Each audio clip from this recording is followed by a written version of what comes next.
Hi, நான் doctor Jayachandran, Sun hospital Madurai. இந்த வீடியோல நம்ம பார்க்க போற பேஷண்டோட பேரு சுசிலா, வயசு 72, ஸ்ரீவில்லிபுத்தூர். அவங்க சிங்கிள் லேடி. ஏன்னா பசங்க எல்லாம் ஃபாரின்ல இருக்காங்க. இங்க அவங்க சிவியர் பெயினோட இருக்காங்க. அவங்க பசங்க என்கிட்ட போன்ல பேசினாங்க, அம்மாக்கு இந்த மாதிரி ப்ராப்ளம் இருக்கு சார், எங்களால வர முடியல, என்ன பண்ணலாம்னு கேட்டப்போ நான் சொன்னேன், இல்ல சார் நீங்க ஒன்றும் இல்லை, அம்மா வந்து ஒரு கால் டாக்ஸி மட்டும் புக் பண்ணி அனுப்பிவிடுங்க, நாங்க பாத்துக்கிறோம். அவங்களுக்கு எந்த அட்டெண்டரும் தேவையில்லை. ஏன்னா அவங்க வந்து நடக்கிறாங்க, அவங்க ரெஸ்ட் ரூம் போயிட்டு வர்றாங்க. ஆனா அவங்களுக்கு சிவியரா பேக் பெயின் இருக்கு, 2 கால்லையும் மதமதப்பு இருக்கு, நடக்கும் பொழுது லேசா தடுமாற்றம் வர ஆரம்பிச்சிருச்சு. வீட்டுக்குள்ள இப்ப நம்ம ஒரு டைல்ஸ்ல இதெல்லாம் நல்லா நடந்துடுறாங்க, அது நார்மல் சர்ஃபேஸ்ல நடந்துடுறாங்க. அன்ஈவன் சர்ஃபேஸ்ல ரோட்ல ஒரு பார்க்ல எல்லாம் அவங்களால நடக்க முடியாது. அந்த அளவுக்கு அவங்களுக்கு கொஞ்சம் ப்ராப்ளம் வந்துருச்சு. என்ன அப்படின்னு பார்த்தோம் அப்படின்னா, அவங்களுக்கு L4 L5 L5S1 லெவல்ல சிவியராவே வந்து டிஸ்க் ப்ரொட்ரூஷன் இருந்தது, நல்லாவே பாதிச்சிருந்தது. எங்க போனாலுமே ஆபரேஷன் தான் பண்ணணுன்ற மாதிரி சிச்சுவேஷன். பட் அவங்களுக்கு வந்து ஆபரேஷன் பண்றதுக்கு இஷ்டம் இல்ல எனக்கு ஆபரேஷன் வேணான்றது அவங்க முடிவா இருந்தாங்க. அவங்களுக்கு பர்னிங் சென்சேஷன் வேற இருந்தது, எரிச்சல் இருந்தது. ஸோ இவ்வளவு ப்ராப்ளமோட தான் அவங்க இங்க வந்தாங்க. நான் சொன்ன மாதிரி அவங்க தனியா தான் வந்தாங்க.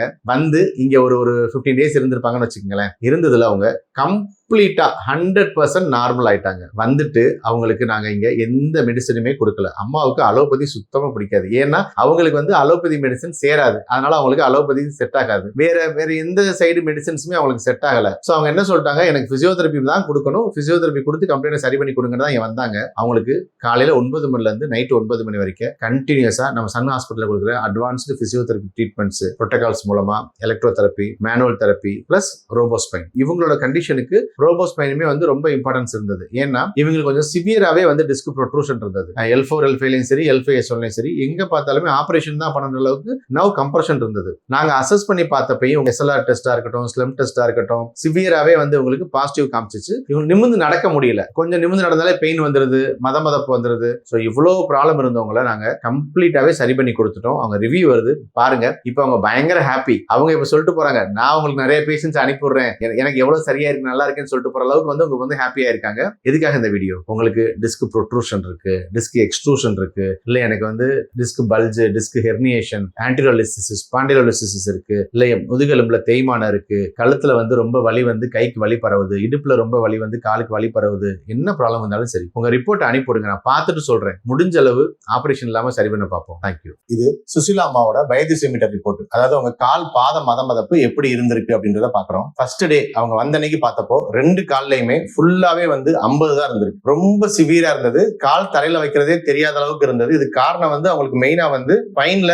டிஸ்க்ல ப்ரொட்ரூஷன் ஆகி அது இடுப்புல இருந்து காலுக்கு போற நரம்பு அழுத்திக்கிட்டு இருந்தது. ஏன்னா இவங்களுக்கு வந்து சுகர் கிடையாது. அப்படி இருந்து வந்து இவ்வளவு மதமதப்பு வந்தது காரணம் ஸ்பைன் ப்ராப்ளம் தான். L3 L4 L4 L5 L5S1 வரிசையா வந்து உங்களுக்கு நல்லாவே ப்ராப்ளம் இருந்தது. அதனாலதான் இவ்வளவு தூரம் மோசமா இருக்கு. பாருங்க, ஃபுல்லாவே ரெட்டா இருக்கு. ரைட் சைடு 49, லெஃப்ட் சைடு 50, எல்லாமே கிட்டத்தட்ட 50 தான் இருந்திருக்கு. அடுத்து 21 ஏப்ரல் ஒரு 3 நாள் கழிச்சு பார்த்தோம், ஓரளவுக்கு பரவாயில்ல. ரைட் சைடு 28, லெஃப்ட் சைடு 34, 50 எல்லாமே வந்து 30, 32, 24, 28 ஓரளவுக்கு மேனேஜபிளா வந்திருக்கு. சோ இம்ப்ரூவ்மெண்ட் வருதுன்றத பாத்துக்கிட்டோம். இதுக்கு அவங்களுக்கு டீகம்ப்ரஷனும் போட்டிருக்கோம், ப்ராப்பரா ஃபுல்லா பிசியோதெரபி ட்ரீட்மெண்ட் கொடுத்திருக்கோம். அடுத்து 24, அதுல இருந்து ஒரு 3 நாள் கழிச்சு பார்த்தப்போ அது இன்னுமே குறைஞ்சிருக்கு, மாடரேட் ஆயிருச்சு. சிவியரா இருந்தது கொஞ்சம் குறைஞ்சு இப்ப மாடரேட் அளவு வந்துருச்சு. எல்லாமே வந்து 24, 25, 22 அளவுக்கு நல்லாவே குறைஞ்சிருக்கு. ரைட் 24, லெஃப்ட் 24, 50 இருந்தது, பாதிக்கு மேல குறைஞ்சிருச்சு. அடுத்து அங்கிருந்து ஒரு 5 நாள் கழிச்சு 28 ஏப்ரல் பார்த்தப்போ ரெண்டுமே வந்து மைல்டுக்கு வந்துருச்சு. வெறும் 19, 20, 21, 14, அதாவது எல்லாமே 20 கீழே வர அளவுக்கு கிட்டத்தட்ட வந்துருச்சு. இது வீட்டுக்கு போற அன்னைக்கு ரெண்டுமே எடுத்து பார்த்தப்போ அவங்களுக்கு கம்ப்ளீட்டாவே நார்மல் ஆயிட்டாங்க. எல்லாமே வந்து 10, 11, 12 அந்த அளவுக்கு சரியாயிருச்சு. ஏன்னா வரும்பொழுது யோசிச்சு பாருங்க, 50 இருந்தது, இவ்வளவு தூரம் சரியா இருக்கு. இதுதான் ப்ரூஃப் அவங்களுக்கு. எப்படின்னா வரும்பொழுது இவ்வளவு தூரம் வந்து நரம்பு அழுத்தம் இருந்து கால் மதமதப்பு இருந்தவங்க இப்ப கம்ப்ளீட்டாவே சரியாயிட்டாங்க. இந்த மாதிரிதான் நாங்க ஒவ்வொரு பேஷண்ட்டுக்குமே வந்து மதமதப்போட ஒரு பேஷண்ட்டை சரி பண்ணி கொடுத்து அவங்களை நார்மல் நடக்க வச்சு கொடுக்குறோம். இது சுசிலாமாவோட MRI ரிப்போர்ட் 28/1/2026 எடுத்தது. L3 L4 லெவல்ல 9.8 இருந்தது, L4 L5 லெவல்ல 6.4 mm இருந்தது, L5S1 லெவல்ல 9.2 mm இருந்தது. L3 L4 லெவல்ல டிஸ்க் வந்து ப்ரொட்ரூஷன் ஆகி இடுப்புல இருந்து 2 காலுக்கு போற நரம்பையுமே அழுத்தி, ரைட் சைட்லயும் அழுத்த இருந்தது, லெஃப்ட் சைட்லயுமே அழுத்த இருந்தது, பிளஸ் தேய்மானம் இருந்தது. L4 L5 லெவல்லையுமே வந்து டிஸ்க் பல்ஜ் ஆகி அதுவுமே வந்து தேய்மானமாகி ஸ்பைனல் கேனல் டயாமீட்டர் நல்லாவே குறைச்சிருச்சு, 6.4 வந்துருச்சு. குறைச்சு 2 காலுக்கு போற நரம்பையுமே சிவியரா அழுத்திக்கிட்டு இருந்தது. இதனாலதான் உங்களுக்கு காலில் மதமதப்பு அதிகமா இருந்தது. L5S1 லெவல்லையுமே வந்து டிஸ்க் பல்ஜ் இருந்தது, அதுவுமே இடுப்புல இருந்து 2 காலுக்கு போற நரம்பையுமே அழுத்திக்கிட்டு இருந்தது. இந்த அளவுக்கு ப்ராப்ளம் இருந்தவங்க நம்ம ஹாஸ்பிட்டல்ல ரோபோ ஸ்பைன் மூலமா ஸ்பைனல் டீகம்ப்ரஷன் மூலமா கம்ப்ளீட்டாவே இப்ப சரியாயிட்டாங்க. இப்ப நார்மலா நடக்கிறாங்க. தேங்க்யூ. என்னோட பேரு சுசிலா.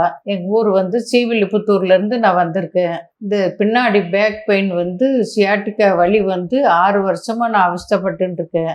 எல்லா ஆஸ்பத்திரிலையும் எல்லாம் காமிச்சு அலோபதி எல்லாம் எனக்கு ஒத்துக்கல, கேட்கவும் இல்லை. தன்வந்திரியில் போய் எல்லாம் மசாஜ் எல்லாம் பண்ணி ஆயில் மசாஜ் எல்லாமே பண்ணோம், ஆயுர்வேதம் எல்லாமே பண்ணோம், ஒன்றும் கேட்கல. கஷ்டப்பட்டு அவஸ்தைப்பட்டுட்டு தான் இருந்தேன். கால் நடக்க வராமல், படுத்தா எழுந்திருக்க முடியாமல், டாய்லெட் போக முடியாமல், அந்த மாதிரி கஷ்டப்பட்டுட்டு தான் இருந்தேன். இப்போது 10 நாளைக்கு முன்னாடி இங்கே வீடியோ, டாக்டரோட வீடியோ தற்செயலாக பார்த்தேன். பார்த்த உடனே எங்கள் பையனுக்கு இப்போ அனுப்புனேன், ஃபாரின்ல இருக்காப்புல. அப்போ அந்த பையன் டாக்டர்கிட்ட நேரடியாக பேசி புக் பண்ணி எனக்கு கொண்டு ஹாஸ்பிட்டலில் கொண்டு விட்டுட்டு போனாங்க. இப்போ நான் 12 நாள் ஆச்சு. 10 நாள் இருக்கணும்னு சொன்னாங்க. 10 நாள்ல 4 நாள்லயே கொஞ்சம் கொஞ்சமாக வலி குறைஞ்சிருச்சு. நல்லா பார்த்துக்கிறாங்க. நல்லா எந்த நேரமும் எந்த வலினாலும் பார்ட்டா ஒவ்வொரு பகுதியாக பார்த்து பண்ணுறாங்க. கீழே அந்த கம்ப்ரஸர் அந்த மிஷினில் போய் தினமும் பண்ணுறாங்க. இப்போ 8 நாள் பண்ணியிருக்கிறாங்க. ஆக்சுவலாக அது 5 நாள் பண்ணணுமா, எனக்கு கூடவே 3 நாள் பண்ணணும்னு சொல்லியிருக்காங்க. இப்போ நல்லாவே நடக்கிறேன். நல்லாவே எனக்கு எந்த வலியும் இப்போ இல்லை. இப்போ நாளைக்கு ஊருக்கு போகலான்னு டாக்டர் சொல்லியிருக்காங்க. டாக்டர் 2 நேரமும் வர்றாங்க. அம்மா நல்லா இருக்கீங்களா, என்ன பண்ணுறீங்கன்னு கேட்குறாங்க. பிள்ளைகளையும் அம்மாவை நல்லா பார்த்துக்கோங்க, எந்த இது கஷ்டம் இல்லாமல் பார்த்துக்கோங்க அப்படின்னு சொல்லிட்டு போகிறாங்க. குழந்தைகளும் நல்ல குழந்தைகள் எல்லாமே நல்லா பார்த்துக்கிறாங்க.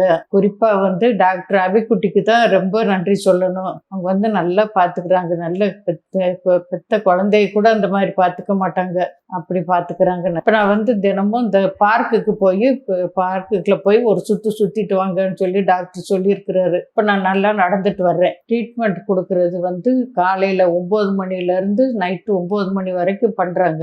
மதியம் சாப்பிட்றதுக்கு 1 மணி நேரம் கேப்பு, சாயந்தரம் ஒரு பால் சாப்பிட்றதுக்கு ஒரு அரை மணி நேரம் கேப்பு, அவ்வளோதான். இது எல்லா நேரமும் தொடர்ந்து பண்ணிக்கிட்டே இருக்கிறாங்க. பெரிய பெரிய மிஷின்களை வச்சுட்டு எவ்வளவோ முடியாதவங்க, எத்தனையோ வியாதிக்காரவங்க எல்லாம் வர்றாங்க. வரும்போது வீல் சேரில் வர்றாங்க, போகும்போது நல்லா நடந்து போகிறாங்க. அந்த மாதிரி எல்லாருமே எந்த மாத்திரை மருந்து எந்த இல்லாமல், ஊசி எதுவுமே இல்லாமல் நல்லபடியாக பார்த்துக்கிறாங்க. எல்லாரும் எந்த வயசானாலும் நல்லா நம்பி வரலாம். சின்ன பசங்க கூட எல்லாம் இங்கே ட்ரீட்மெண்ட் பண்ணி எடுத்துகிட்டு போகிறாங்க. பெரிய வயசானவங்கலேருந்து 35 வயசு குழந்தைகள் வரைக்கும் நல்லாவே வர்றாங்க, நல்லா வந்துட்டு போகிறாங்க. அதனால் எந்த பிரச்சனையும் இல்லை. நானே கால் வலியோட மதப்பு நடக்க முடியாமல் அவ்வளோ சிரமப்பட்டேன். இப்போ நல்லா நடக்கிறேன், நல்லா நான் பண்ணுறேன். நல்லா எந்த கஷ்டமும் இல்லை, நல்லா இருக்கேன். எல்லாருக்கும் எந்த ஹாஸ்பிட்டலில் நம்பி தாராளமாக எல்லாரும் வரலாம். முடியாதவங்க அலோபதி போய் அவஸ்தைப்படுறதை விட இங்கே எந்த மருந்து மாத்திரை இல்லாமல் நம்ம குணமாகிறது பெரிய ஒரு விஷயம்தான். ரொம்ப நன்றி.